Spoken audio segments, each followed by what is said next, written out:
புடலங்காய்க்கு எதுக்கு கீழே வெயிட் கொடுக்கறாங்க அப்படின்னா இந்த மாதிரி ஆயிருங்க. இந்த மாதிரி ஆயிடுச்சுன்னா நம்ம மார்க்கெட்டுக்கு கொண்டு போக முடியாது, மக்களும் வாங்க மாட்டாங்க.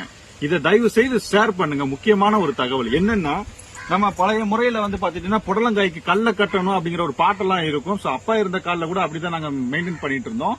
அது ஏன் நாங்க கல்ல கட்டுறது இல்ல கயிறை வச்சு அப்படின்னா, இங்க காயம் படுது. அது நாளடைவுல பாத்துட்டீங்க இப்ப ரொம்ப ஸ்மார்ட்டா ஒரே ஒரு கொக்கி பீஸ் கம்பி மாதிரி ஒரே ஒரு கொக்கி ஒரு கவர் இது இருந்தா போதுங்க. இங்க பாருங்க, கீழே ஒரு படி மண்ணுங்க. இதுக்கு தேவையான கொஞ்சோண்டு மண்ணு. இதை நம்ம நிலத்திலே எடுத்துக்கலாம். இது அப்படியே இந்த கொக்கிக்கும் இதுக்கும் பாத்துட்டீங்கன்னா ஒரு கேப் விட்டு ஒரு சின்னதுல